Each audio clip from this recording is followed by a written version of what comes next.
Welcome to the Empower LEP podcast, a podcast to empower, inspire, and collaborate with aspiring and practicing licensed educational psychologists and like-minded professionals. I'm your host, Gianna Parker, bringing professionals together to talk business, private practice, and find inspiration from our community. Welcome to another episode of the Empower LEP Collaborative Podcast. We're your hosts, Bethany Zoller and Gianna Parker. And today we are sitting down with Oscar Grajeda. Oscar, how are you today? I'm doing well, thank you. How are you guys doing? We're doing Great. All right.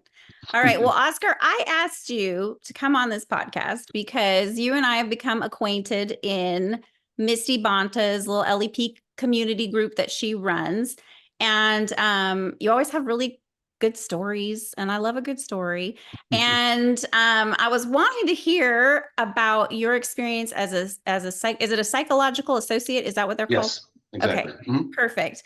And then just kind of your story, and then maybe we can chat about your next steps. Yeah, absolutely. Okay. All right. So tell us, where are you working currently? What's your gig? So sure. First, I kind of wanted to say thank you though for having me on your podcast. I'm a big fan, and I think we actually have some other familiar connections. I heard you guys talk about Kristen McKenna. Oh yeah. Mm-hmm. I had dinner with her. We were like on vacation last week, and I was I have mentioned her on the podcast, but I just happened to be down on the Central Coast, and I was like, wait a second, I think Kristen lives somewhere around here. So I just texted her and I was like, do you live here? She's like, yes. And I was like, let's get together. And then I made it a work trip, right? Work trip. Yeah. Yeah. So she was actually one of my intern supervisors. Oh, cool. Years ago. Yeah. So her and I, we go way back. So, and I know when I heard you guys mention her name, I thought, I think that is her. Yeah. And I think I've actually seen you present, Jana, at CASP. I think it's got to be probably, I think it was in Costa Mesa, maybe. Yeah. A long time ago. But I remember you, and that's why when I saw your name, I was like, oh, I think I've seen her present. So Oscar's kind of fangirling you right now. Just saying, Jana. Just saying. Awesome. Thank you. We'll send you an autographed little thing afterwards that. as a thank you for coming on the podcast. Yeah. Yeah. So the least I can do. So a little bit about me. Again, I'm a bilingual school psychologist. I've been working here in San Diego now. I'm completing my 13th year in the district down here. And I'm also an adjunct faculty at San Diego State, where I teach some courses on assessment. I do the internship seminar. I also teach at High Tech High, their teacher center for the inclusion specialists. So I do a little bit of that. And the last 3 years, I've been working as a psychological associate under the supervision of a clinical neuropsychologist. So that's been a really great experience for me. So you're cut from the. Oh, sorry. Go ahead, Jana. Like, I just want to know more about that, but say what you were going to say. Well, I was just going to say, like, he's the perfect LEP, isn't he? Because how many hats did he just list that he has? Right? Like, it's perfect. That's what we all are. Every single one of us. It's that entrepreneurial spirit, I think. It's just like want to do all these things and learn all these things. And I've appreciated a lot of what you guys have shared in this podcast, because there is so much information out there, and every person has such a unique story. So I've been impressed hearing everybody's story of where they started and how they got here, and kind of very similar to kind of really even for me, kind of how everything's been starting and where I kind of see myself going in the next few years. So tell us about the psych associate. How did you, is it an additional certification? Like, how do you become a psych associate? So essentially, I reached out by my colleague, who is a clinical neuropsychologist, and he was looking for someone to assist him in administering Spanish neuropsychological assessments for forensic cases. So what ends up happening is you still have to do an application through BSS. And it's a very similar thing to the LEP in the sense you have to get your fingerprints. So you have to do all the background stuff. Do you mean BBS? BBS, excuse me. Okay, Yes, I just BBS. want to make sure. Okay. Yes, it is BBS. Okay. And once you get that I don't want to say it's a certification because it's considered a license. I have a number for it. Oh, okay. And every year you have to renew it. So I think that's a little bit different from the LEP, but every year it has to be renewed. There's some information that my colleague has to complete in terms of supervision and things of that nature. So, but yeah, it's been a, I would say probably one of the best experiences I've had in terms of just learning stuff. Because again, my background is in being a school psychologist, and I know that there's a lot of overlap in assessments and things of that nature. But I mean, my colleague is this, fabulous person who the knowledge that he has, it's incredible. So any opportunity I get to like pick his brain about things, I always do. So That's cool. That is So super cool. you're assessing in Spanish for forensic purposes. What kind of tests do you give? So to get a little bit more context for you guys, so essentially what happens is he gets hired by either the defense or the plaintiff side. And if it's a Spanish speaking case, I get hired to do the administration and the scoring. I don't do any interpretation. That's his job to do. But in terms of tests, I would say there's some similarities in some of the tests that we use. For example, um, there's the ways that we use for the adult, because the majority of I don't want to say they're all adult. I would say, yeah, they're all adults who have had some sort of brain injury. So I think that's a little bit different in there too. Yeah. But the ways which we use, but it's the ways that has the norming sample for the border regions, because a lot of the folks that we work with are, of Mexican descent. Not all of them, but Yeah. the majority of them. So we want to always have a good norming sample that helps represent the clients that he works with. So we use the ways. There's another one that's called the BNE, which is the bilingual neuropsychological evaluation. Very similar to, I don't know if you guys have experience with the CBLT, Mm-mm. I don't which know again, one. that one's one is, I think it's called the California, no, the California Verbal Learning Test.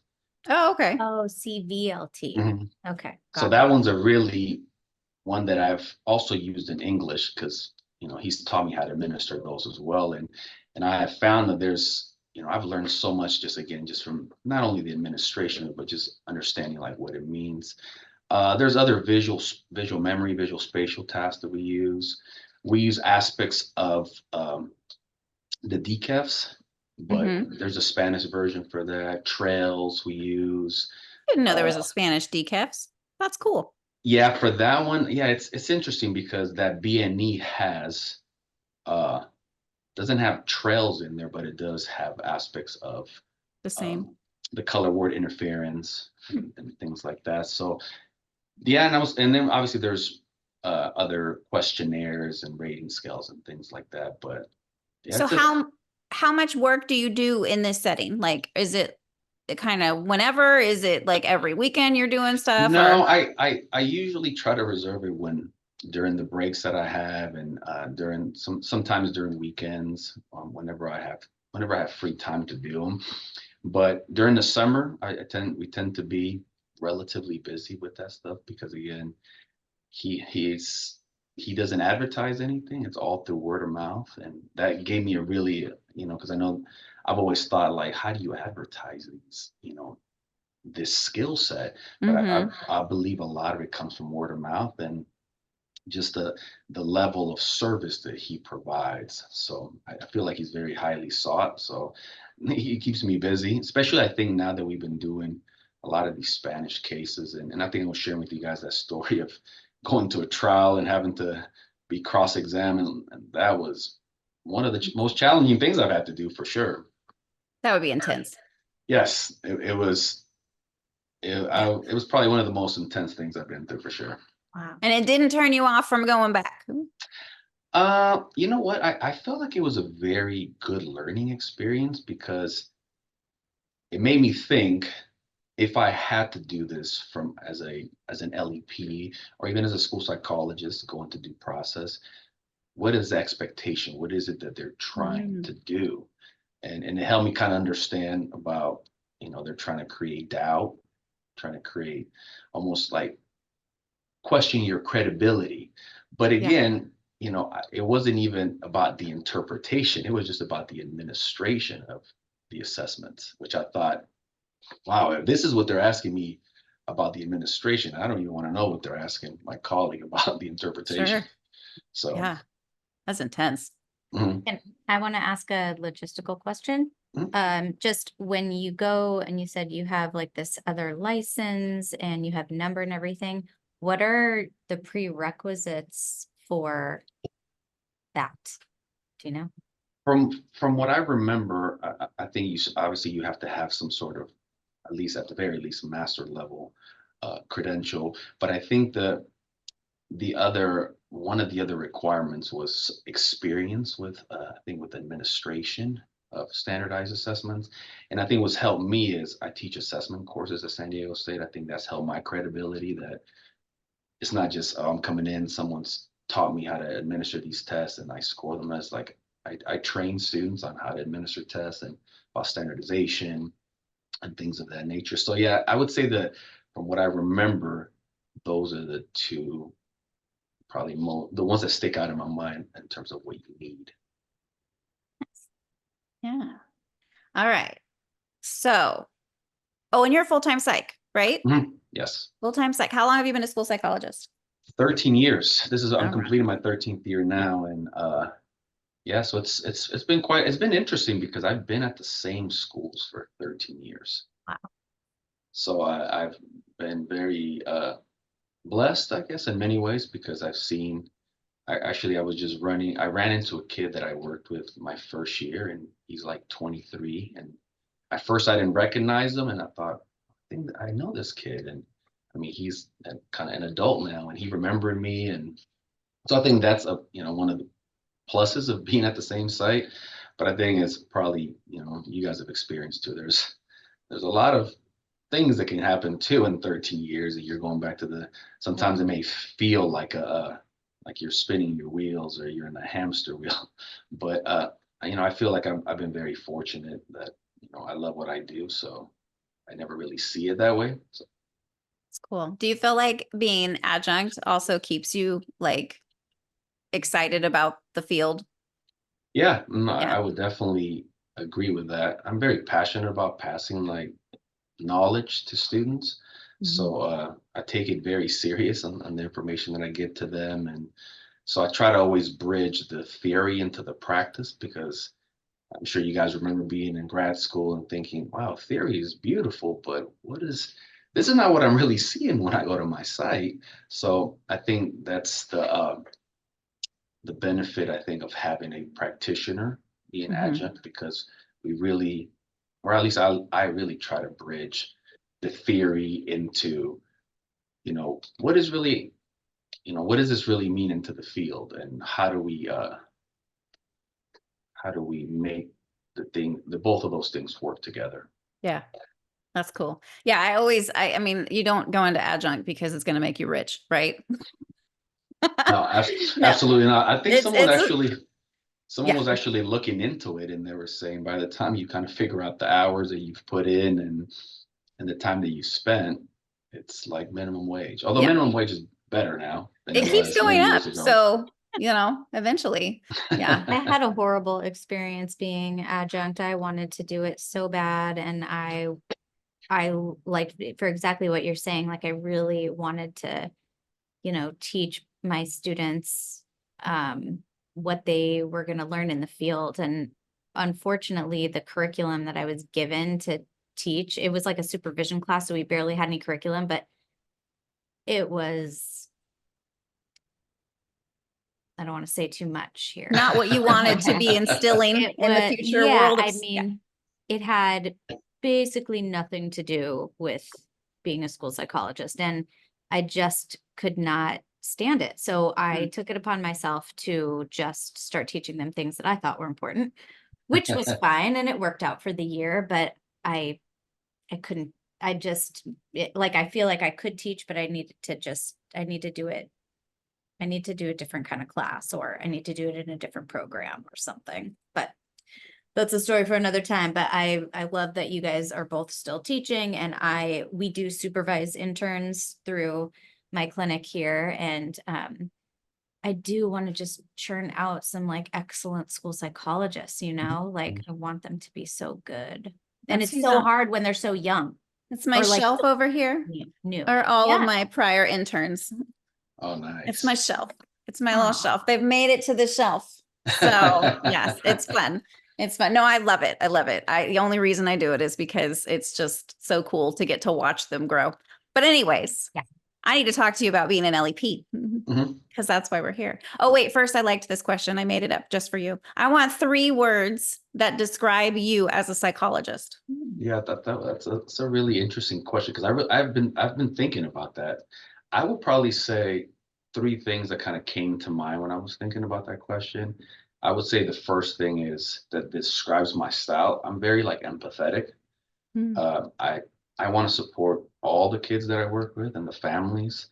Uh, I understand how how much that plays a role, how much families and the support that they have plays a role in how kids do in school. So I'm very empathetic to like what happens outside of school because I think sometimes there's this thought that yes, we have them for 6.5 hours and this is all we can do here, but I'm always from the mind of there's got to be something else we can do to help them.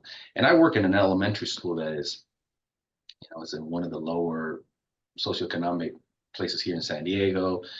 Uh, so I get to see really where these kids come from. And, when you interview the kids and the information that comes out, and you're like, wow, like, I can't even believe that you're sitting here next to me. I don't know how you made it this far. So I would say empathy is probably one of the first things that come to mind. The second one I would say is I often think of the word like being inspirational to kids.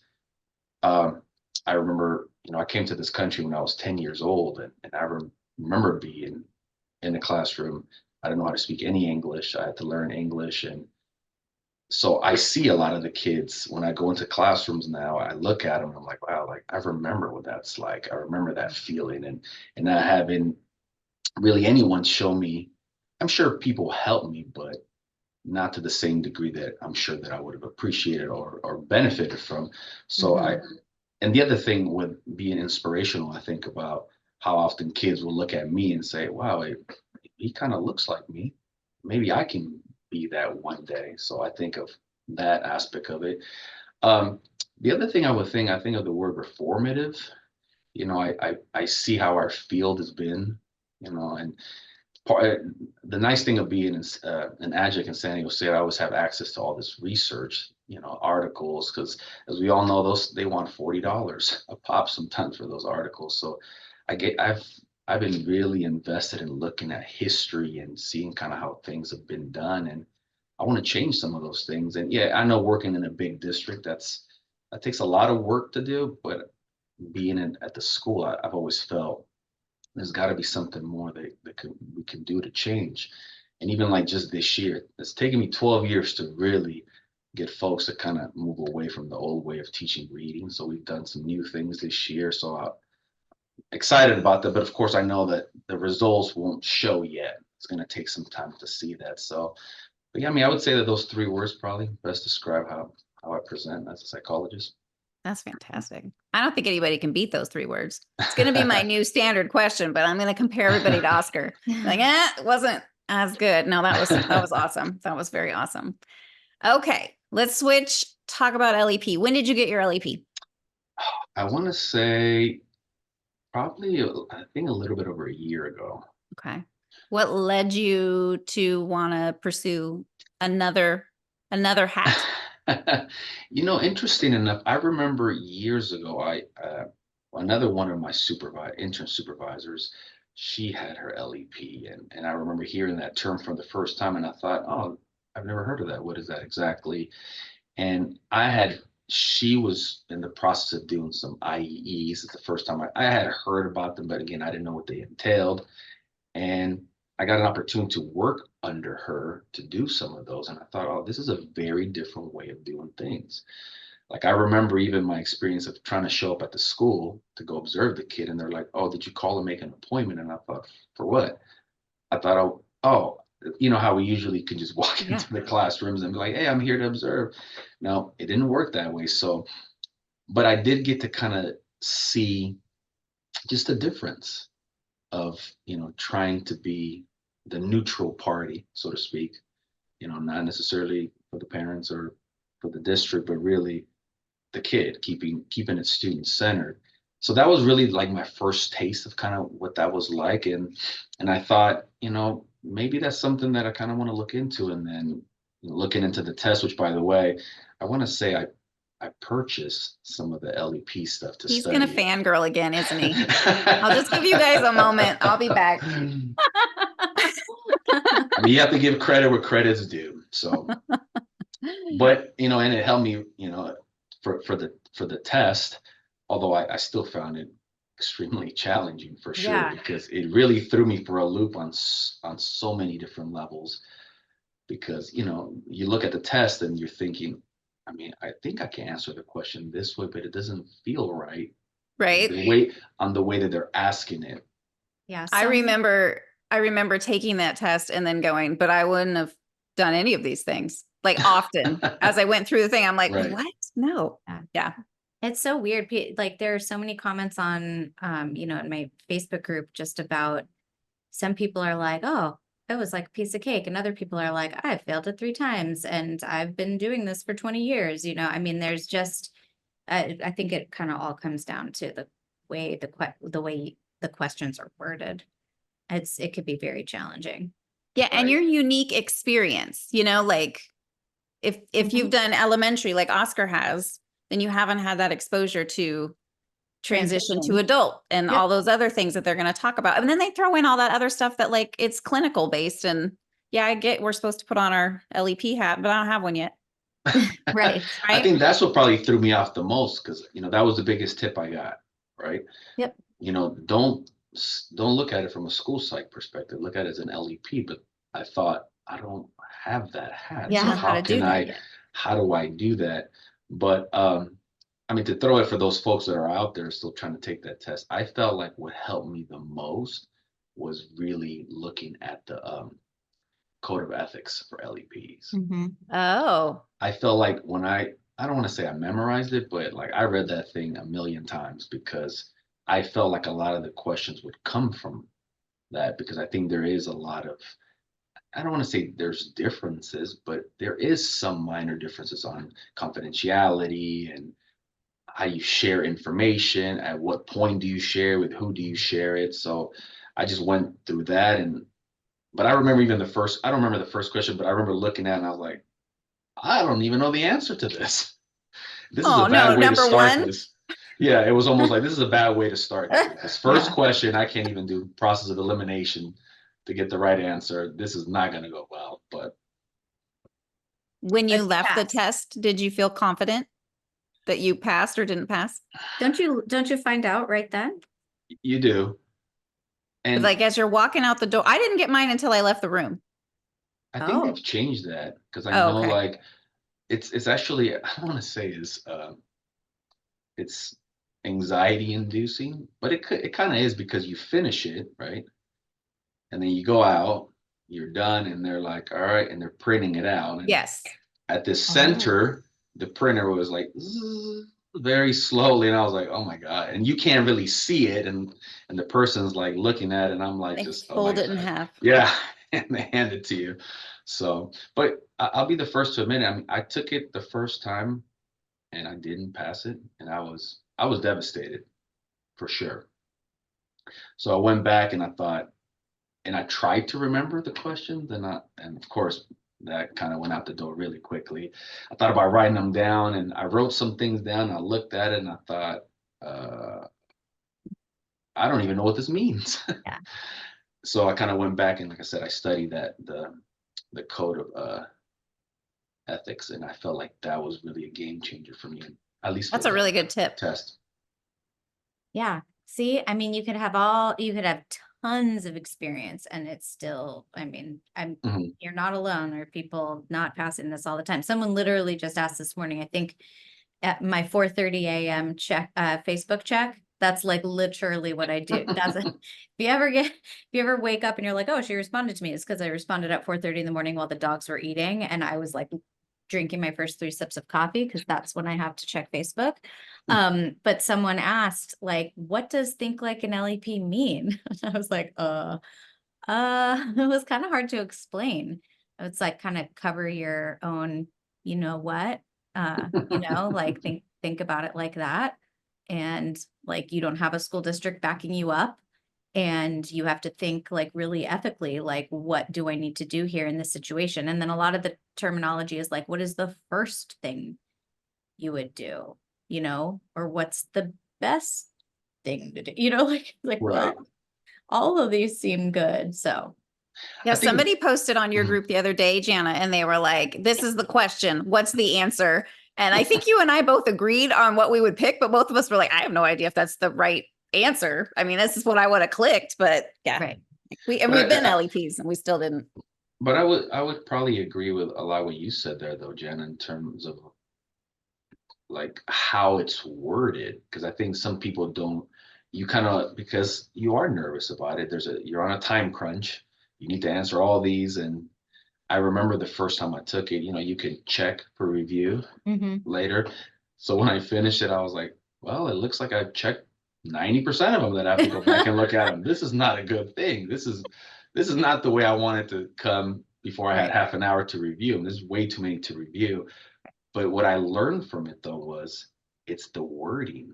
You have to pay very close attention to the wording, because the wording almost helps eliminate a few of the answers right off the bat. Right. And that's kind of what helped me when I was reading them. I was like, oh yeah, this word already takes these 2 out of it. So I'm left with 2. Let me go back, reread the question. Oh, okay, this is what it's asking. I think I'm going to choose this. And the other thing I would say, I trusted my gut this time, because the first time I was just, sure, I think it's this. So whatever I felt, and I know there was a tip somewhere. I don't know if I've seen it and what I got from you or from other people about it. If you pick something with your gut, from your gut instinct, don't go back and change that. Just leave it and just, pray that it's the right answer. And you'll never know one way or the other. Exactly. But you passed. Yes. And that's what matters. All right. So as you think about your LEP career, like what are you wanting to do with it? I mean, I was really mulling over this question since the last, few days, because I thought like, and hearing obviously you guys' journey and experience, I kept thinking like, there's this aspect of stability, predictability in a district, right? Yep. You know that paycheck's coming, nothing. Yep. So there's that one side of that. But then there's the other side, and I forget who I heard recently talk about wanting to do more, wanting to be able to be a bigger impact on something, on that the work that we do has to be bigger than ourselves. So what does that look like? So I've been kind of thinking, I kind of want to take some baby steps in terms of putting my name out there, because one of the things that I have found when looking at what the future holds with this is, I feel like in Southern California that I don't want to say saturated with LEPs, but I feel like there is a lot of LEPs down this way. And the question always came to my mind of like, what is it that I bring that's going to be different than the rest of these folks? And I know I've heard you guys talk a lot about, marketing and things of that nature. So I've been kind of thinking like of a strategical plan for the future of like, how would I do that? I think the experiences of being a psychological associate have helped me in various ways. I think more just from a business standpoint too, because I've learned a lot about just kind of how my colleague navigates that aspect of things.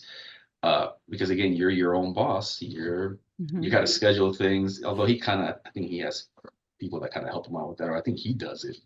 I don't know how he keeps all that information in his head, because you got to imagine there's probably multiple lawyers contacting you. You got to give this dates. No, they didn't work here. Maybe this date. So I don't know how he does it.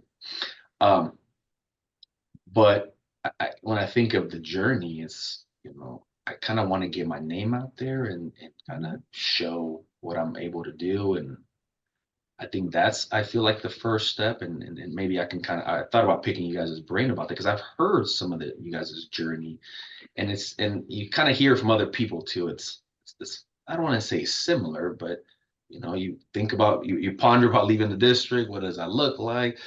I love hearing you guys' stories about, like, having people that work for you, under you, all these different things. So it's a great thing. Very similar to you, Jenna. Like, I get up very early in the morning because I go work out, and I'm warming up. I usually will listen to something for like 30 minutes because, getting old is tough to do other things. So you got to warm up for a while. Yep. So I listen. I'm like, oh, I did not think about that. That's a good idea to think about, like, what this looks like in the future. So That's nice. So we're waking you up in the morning. Awesome. It's just for you, Jana. This is what I'm hearing over, No, it's for everybody. It's for everybody. When I don't go to my CrossFit class, which is what I do at 5 a.m, but when I go to like the normal gym, like if I don't like the workout, I get on a cardio machine and I listen to something as I'm warming up too. So you do CrossFit? Yeah. That's fantastic. Yeah. There's a special group of people at 5 a.m. at a CrossFit class, and it is all like parents and working professionals. Everyone has just rolled out of bed. No one cares at all what they look like. But we are all there. There's like 20 of us and we're there every day. Like, so you literally see these people every day. They're like your people, and someone just leads you through a class and you don't even have to think about it, and I It's a just community. modify everything because I'm old. That's amazing. Yeah. I have no coordination, so I think I would die if I tried to do CrossFit, but I think it's amazing. Yeah, it's fun. Okay. But anyway, back on track. I was going to say, to like kind of just answer your question about, like, how do you start to get, like, what would you bring that's different? Well, I think first of all, you're a man, so that's different. Number one, Bilingual. and bilingual, empathetic, okay. So, but like all those kind of things aside, I really think that, you're gonna, in this field, I think it's about the connections that you make, depending on what kind of business you get, but it's like the connections that you make with families that you work with professionals that you meet, with like the different kind of referral sources that are in your area. When I'm thinking about like, well, what kind of, therapist do I want to send this kid that I worked with to? I think about not only like the skill set that people say that they have, because, right, they will all say they have a similar skill set, but also just like who I think that kid's going to connect with. So I think the more you just like get to know different people in your area, they know that you're doing this kind of work. That's kind of how people start to think of you, and then the parents who work with you, and then they tell other parents, right? So, because we all have a similar skill set, but, are very different people. And that would be like, I guess the first thing that I would say is just like the connections that you make as you network. Yeah, no, that's really good information though, because it makes me think of, and I appreciate, the comments about, the difference, because again, that's something that I've thought about a lot. Yes, I am bilingual, but I know that there's others. And I think it's that whole piece of, bringing something that's meaningful and that's helpful to families and kids. Because again, like I said, I hear a lot of these stories of folks you have on your podcast, and man, it's impressive to hear people's journey and how they got there and what they're doing and how they're trying to change things. So I always feel very inspired listening to, because I'm like, there's something out there for me too. It's just more of trying to figure out, like, what does that look like? How do I formulate that plan for that? Because like I was mentioning, even like the psychological associate piece, one of the biggest things that I've learned is about like measuring validity and performance of kids. And again, I always thought, hey, here's this kid, he wants to earn the price that I want to give him for putting his best effort in. Or this sticker. Kids love the stickers at my elementary. Or I have a big screen TV and Nintendo. I have a GameCube that the kids can earn. Old school. Yeah, so I had a Nintendo Switch that I brought around as my incentive. Yeah. And all the kids, they earn time to come and play. You know, they Mhm. usually will play, but every now and then I'll take some time out to play. But I used to always think it's like the effort's there, and that's where I was really introduced to that aspect of measuring effort in kids too, because that's an aspect of, because I know one of the questions that usually will come up when we do the work that we do is like, oh, how accurate is that really? Did my child put in the best effort? And there's measures out there that actually tap into that.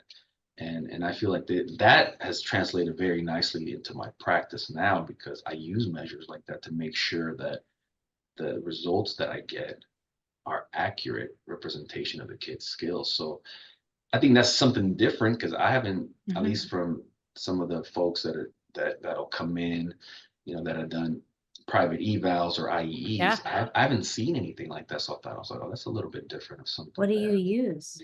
I don't know if What's you your ever heard. secret? It's an actual Dr. Reynolds, Cecil Reynolds, Mhm. the developer of the Basque, has that. It's a test called. I feel like I'm going to I don't butcher remember it. the name of it either, but it's a It's like the validity. Yeah. performance. It's called the performance PDVTS, like performance validity test suite or something Mhm. to that nature. But it basically taps into effort, and it Mhm. measures effort, and it's like 5 subtests, and they're very quick to administer. And I've done it with kids, for example, that we suspect ID. And you know, one of the things that always comes up, right, with kids with ID, it's like, are you sure that they understood that they put the best effort? That's And awesome. that helps to kind of almost solidify it. You know what they did? That was their best effort. And even with their best effort, Mm. these things are very hard for them. So, and that was Wow. something that I learned a lot from my colleague, because we talked a lot about, and granted, these are forensic cases, so it's a little bit different, right? Because these folks are. No, but I mean, when you think about high state, like the Mhm, IEE type process, I mean, how much more I knew about that assessment. I've never seen it. mhm. Now I'm gonna have to go buy it. Thanks, Oscar. It's a great tool. Look, $300 for a Oh year wow, that's not bad. subscription. You just keep Hmm. using it. I download it on my iPad, and the kids just Yeah. use it on the iPad. Do you have any interest in advocacy? Ah, Because everything you've told me thus far is that you were a very natural advocate. you know what? I've thought about that. Actually, you know what? I had an experience of, I remember a long time ago when I started teaching at the university, that someone reached out to me about something that was going on, and they felt something with the IEP wasn't being implemented, or something with assessments or something. So I ended up helping this family out, and you know, I actually ended up going to the IEP, and that was my first experience of someone like really trying to shut all the questions that I had. And you know, and hopefully you can see from my demeanor, I'm not very confrontational. I'm very always trying to get to the bottom of things, and I try to be very empathetic to people, because I know what it's like to work in a district. I know what it's like to maybe not have the resources, or whatever it is. So, but I don't know. That's a good question. I, I don't think I've ever like really thought in I think depth it's going to about be your job after you retire. I think you're going to be an it. advocate. Well, It would be hard I'm to do it while you're in the schools for right, sure. right, But right. But that's actually, I didn't. I like that. I think that you could. seem well suited to it. You got a big heart. You know the system. You know you're empathetic. You can feel what people are going through, and you would know how to, what they should be getting and what they shouldn't. So I could see that. Well, thank you. I appreciate that. So for now, as an LEP, Mhm. what's your passion as a psychologist? Is it the assessment piece? Is it consultation? Is it behavior Uh, support? I would say probably where I mean, I feel like I could do any of those, but I feel like usually, well, I don't say usually, I feel like the best segue, at least to initially start, would be probably, doing assessments, because I think I would bring just a different lens to it. Because even the way that I assess students now, I think I take a little bit of a different approach than most, probably, in how I do it. Um, so I think that's probably, I like to think that that would be my segue into it initially, and see it. And I think if I do good enough work there, my name can kind of start getting around that way. Because I feel like most people, I mean, maybe I'm wrong, maybe you guys can correct me on that. Do you feel like most people enter it that way? first through an assessment and doing assessments first? A lot do. I've just met a lot of people recently that are starting like counseling practices. That's all they Mhm. want to do is counsel, which is so needed right now. So I'm like, yeah, if that's your passion, then how cool is it that we get to decide, Right. No, absolutely. right? But yeah, I would say assessment is pretty typical, or picking up an IEE here and there. It depends, since you're in such a huge district, right? Are you saying, what are you? Where are San you? Diego Unified. Yeah. Mhm. There's a lot of potential for overlapping, so it gets a little messy there for like the IE side, but definitely private practice assessment could be where you could go. That's kind of what I had thought too about, because again, just conflict of interest. I mean, as big as, because I like to think that San Diego's pretty big in size, and the districts all kind of are close to one another. So I think there's a lot of overlap there, and possible conflict of interest. So I've kind of even thought maybe reaching out other places too. And I've had some people like reach out to me, like trying to pass, cases on, but and I always get very excited. I get all my stuff situated and it just falls through. So I'm like, all right, well, maybe next time. So It'll happen. Will you be yeah, able to use your forensic location to do testing? Will they let you? probably not. I think Oh, we just, because we go around. It's just different. It's not all in San Diego. There's different places where we go and stuff like that too. So, and that was the thing too. I remember working with, the person that I did some of these couple IEs with. She had her own office. Uh, so I got to kind of see how it was kind of set up, the protocols, all the stuff. It was really nicely set up. And I thought, wow, I like this. You go into your own little office, and the she gave me the best. keys to use it. And I thought, it felt like really nice to kind of be able to do something like that. But yeah, no, I mean, I'd have to kind of figure that piece of it out. Mhm. You know, Some people do it at people's houses. I've heard that. I almost did it at my house because I have a really nice home office, and I was like, oh, I'll just do it. And then I started my website and I put up stuff, and then I had a weird creeper guy start reaching out to me and trying to friend all of my family on Facebook. Oh, So wow. to my listeners, don't do that. Learn from me. Yeah. I had my right off the bat too. Wasn't even Oh, like I hadn't wow. even started seeing clients. I got one right off the bat. So weirdos. Anyways, do you have questions for Jana and I as you launch into this next phase? Yeah, actually, one of I think I might have asked this question, in the past. I think in our group, Bethany, and Mm-hmm. I kind of wanted to see what Jana kind of thought too. And I mean, you as well. Uh-huh, sure. No, it's Uh, fine.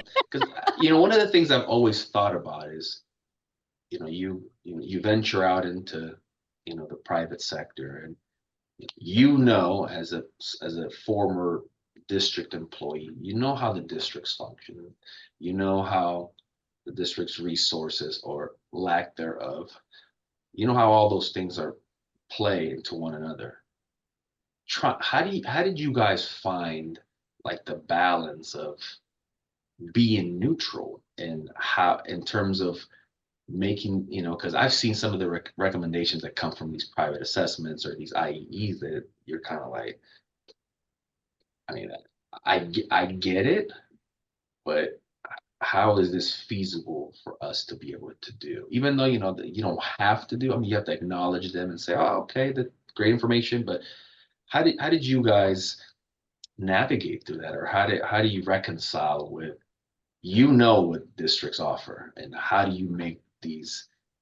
How do we find a balance of the recommendations that you guys make? Well, we do a lot of private pay assessments, and sometimes the kids go to public school. A lot of times they go to private school, but we do talk to a fair amount of public school families, and we do some private evaluations for them. And we are just very honest about what we know about the schools, how those systems work. And we use our knowledge to inform families about that so that they understand the realistic expectations of what the school can or can't do and why. and we're very pro public school and pro the school psychologist. And we try to help the family feel, I don't know, just informed, not better, because they're not going to feel better about it, but like informed about the way that the process works so that they don't feel like the district wronged them in some way. And then we are just honest about, well, if you want, this is the kind of support I think your kid needs once we've done the assessment, and you're going to need to go get it out in the community, and let me give you some resources for doing that. And that's why I try to make a lot of community connections with different practitioners, because I want the kids to get the support that they need as fast as possible. And so I, say, go ask for a 504 at school, or like, this probably would get you an IEP at school. So go talk to them about that, but I try to, like, I have a meeting with a family really soon who reached out the other day and was like, well, we were, my daughter was assessed a year ago at the public schools. They said, there's not enough there for an IEP, but now it's a year later and she's still struggling. And I asked them for, I had asked them for an assessment again. They said it was just, it was like, they're in this kind of like, and she's like, I just don't.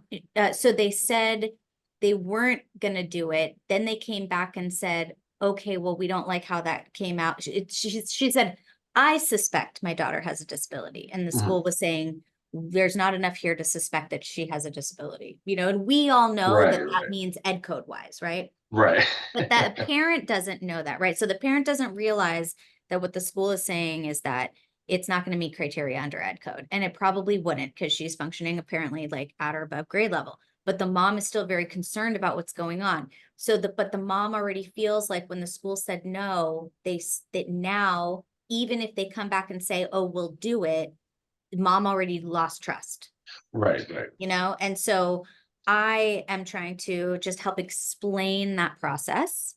And that, and then I said, let me see what they did do, because maybe we have your answers already in this evaluation, but it's been a year since you've looked at it. And let me try to just see what information is here, because we might already have all the data we need to know how to support. But if we think that we need more, then we'll do an assessment here, right? But let's look at it first. So, I guess that's a long-winded way of saying, like, we try to help parents navigate what's actually going on in schools, and we tell them realistically, like, what do you need to do to get the most bang for your buck right now, and whether or not we think that would be in schools or out in the community. But that's the beauty of what we do, is we can say fully transparently what we think kids need, and whether or not they're realistically going to get it at school, which is different than a pediatrician or a clinical psychologist or a neuropsychologist being like, prescription for an IEP,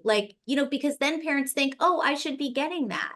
Right. But really, so yeah, we're like, no, you're not going to get that. So let's talk about what you should do, Oh, that's super helpful though, because like that type of mind frame is what I would have. It's because, again, I know, obviously I've worked in a district, but it's about maybe clarifying information for parents, right? Or is it just making sure that you at least point them in the right direction? Because it made me think about that experience that I had at doing those couple IEs years ago, because I felt like going in and here's the parents sharing all this information of how the district had done them wrong.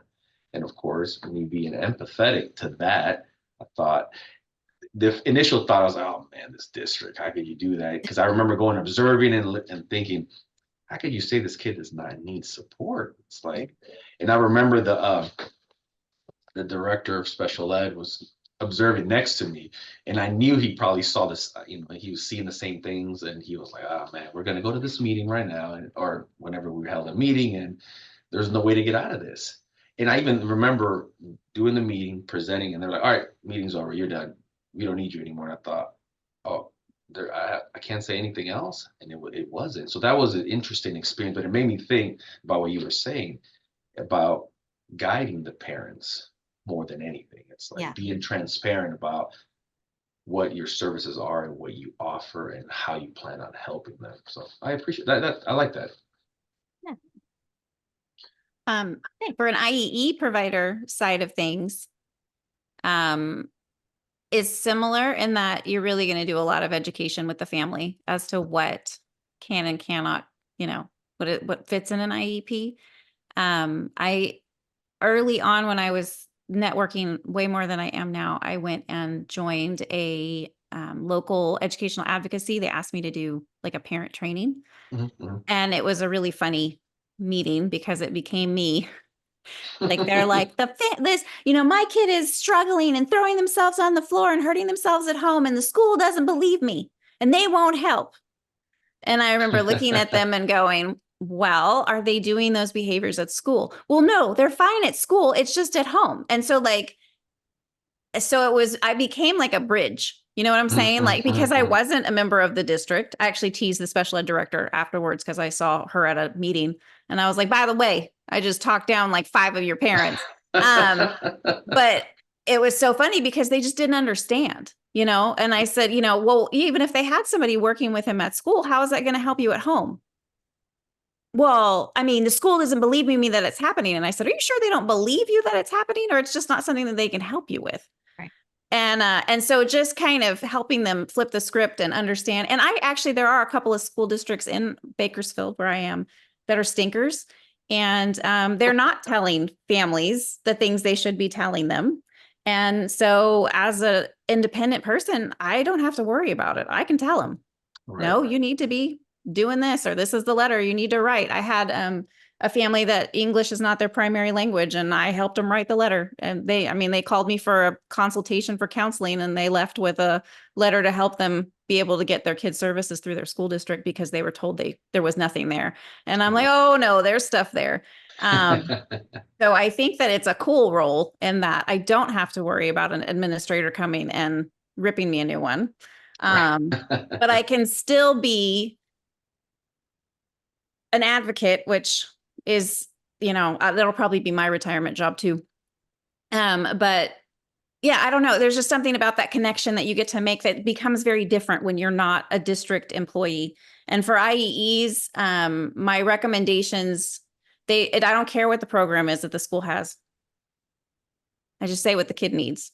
Right. And it's liberating, to be real. It's like, I don't have to worry about it. They should have this program because I'm not asking for, the sun and the moon, but this kid has this specific need and they need to either have a goal that addresses this specific skill deficit or we need to be looking at their minutes or whatever. But I find it just, like I said, liberating and freeing to be able to just be like, here you go. Peace out. But I mean, there's good points to that too, though, right? Because it makes me think how often, we're in our role in schools and the district, and what that kid needs, and you're like, I don't know how we're going to do this. Mm-hmm. I know he needs something very specific. What he's been getting, it's not specific, or it's not going to be specific. Even like my experiences this year or the last few years have been interesting because I have one of my educational specialists has great experience on using Orton Gillingham Wilson program for reading. And let me tell you, the progress that I have seen with these kids the last 2 years. I just actually did a reevaluation on a kid that I worked with 3 years ago, and he couldn't really read. And now he's in 5th grade, and he still needs a lot of support, but just the growth he's made in 2 years. And it's because he got something very specific to him. It wasn't just, let's do some more guided reading, which, that's my own, I can't stand that stuff anyway, but that's my own personal pet peeve. Mm-hmm. Right. But it was watching her do these, basically teach this kid the code of reading. Right. Yeah. It was mind blowing. I thought, man, this is shouldn't really what I that think it is. be what the kids are all getting? Yeah, I mean, it should, but Yeah. that's if we don't ask for it as independent evaluators, I mean, like there's your third word that you gave us, that transformational, wanting to make changes. I feel like as an LEP, you kind of have more flexibility to shoot for those things. And I've heard that across from other people too, like in your own, in the podcast, I hear people that word comes up often, liberating. Right? It's like, hey, the kid needs this. I mean, hopefully you guys got to be able to do it. This is what the kid needs. So. And I don't ever make recommendations that are like overly specific. Like I'm not saying you have to go purchase this specific program or whatever. But they need to be utilizing some sort of evidence-based materials, right? It shouldn't be teacher pay teacher printouts. Not that there aren't some great teacher pay teacher printouts, but yeah, I don't know. Anyways. And that's, you know, it was one of the things that really started to get to me about being in the schools, you know, was just that you saw so many kids not getting their eye in the IEP, right? Even if they had an IEP. And, you know, for the last 4 years that I worked as a program specialist, I was transitioning kids into, you know, like non-diploma track, high school programs. And, you know, and then into post-secondary programs. And we like had a specific number of programs, and sometimes those kids fit in one of them. And sometimes I really didn't feel like they fit, but they're, even if they fit in the program, like what it just, you know, these kids needed the most individualized support. And I felt like a realtor for you know, mod severe programs. That's what I felt like. And some of them I felt really good about what I was selling, and others I did not. And it was disheartening, you know. So I left. And here you are. Right. I mean, but I did a lot of good work. I learned a lot, you know, I learned a lot through all of my experience. And that's one of the things that I want to just reiterate over and over again to like all of the listeners who are like new into school psychology practice and learning. I mean, I know I sound a little disheartened at this point. However, I would not have traded any of my experience for the world. I got so much good experience in schools and had incredibly good experiences most of the time. And I just, you know, got to a point in my own professional growth that I was ready for something different. And I did private practice for 10 years before I left the schools.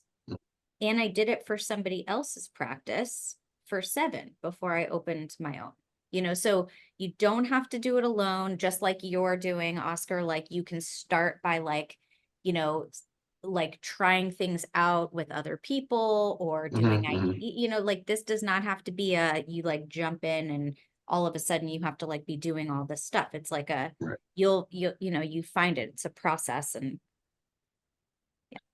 but I'd say, I mean, a lot of the stuff that you guys share though, it really does, it's such great insight though, because even what you just said too about not I forget, I'm trying to think of the right word for it, but you know, like even teaching at the university is like I often tell the students how it is really out there.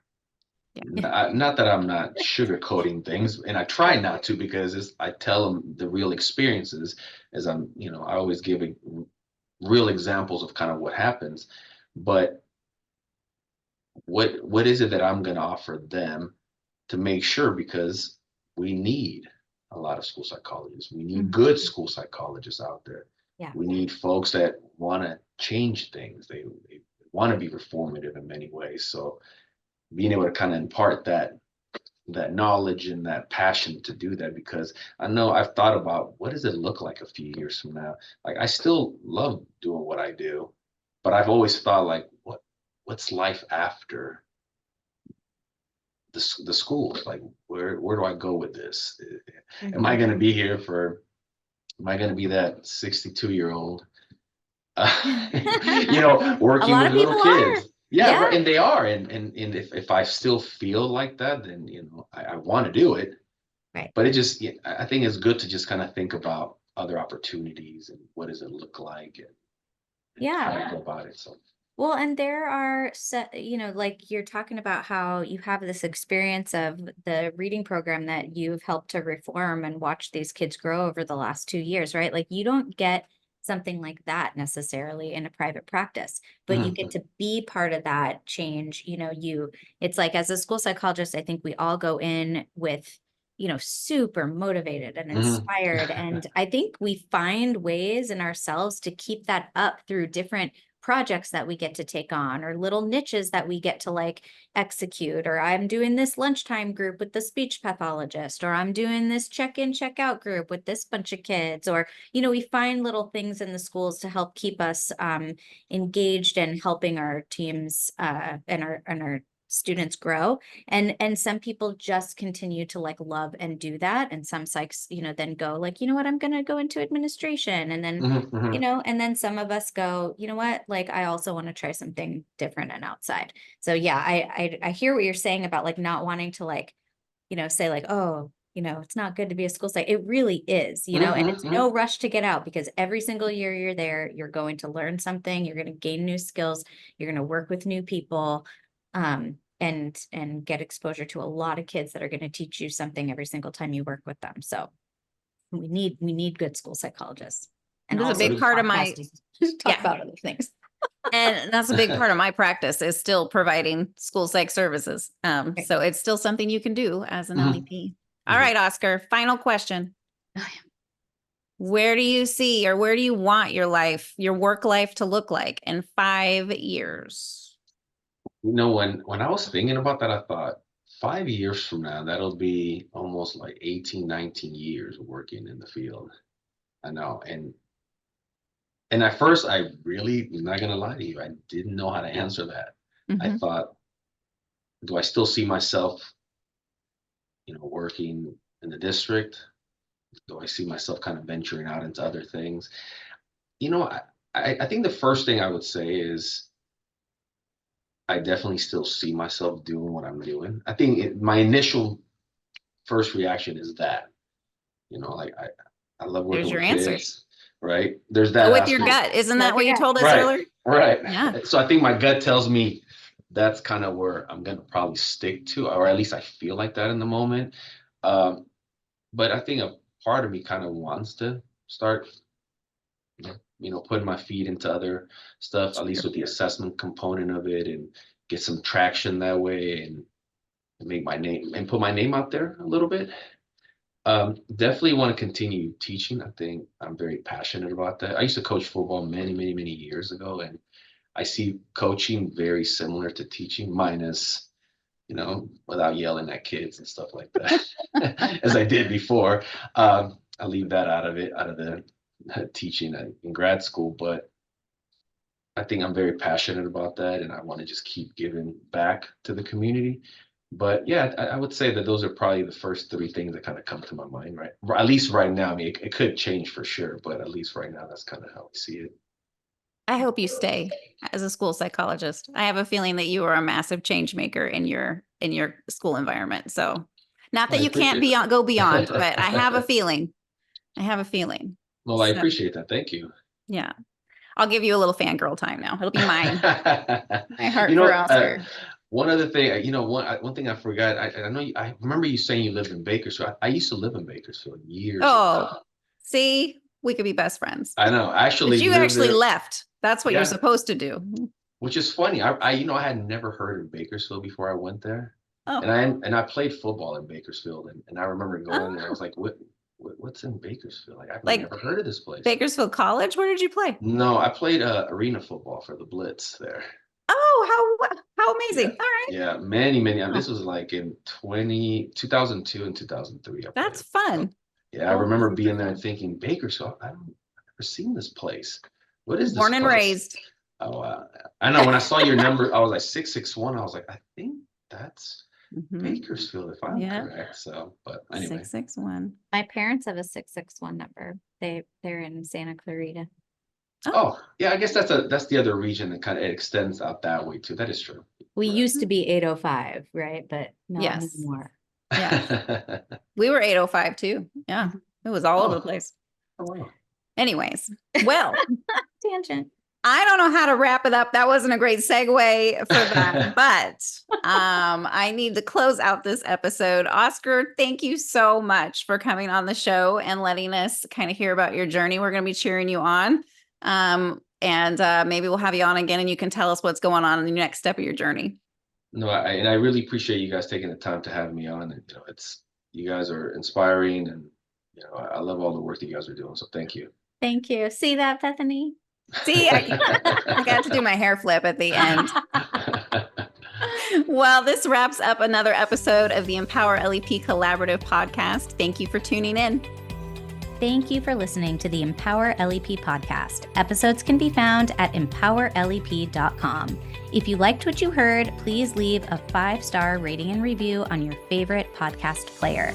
If you'd like to be a guest on the show, or if you have any questions for me, don't hesitate to connect. I would love to learn more. I can be found at jana@empowerlep.com.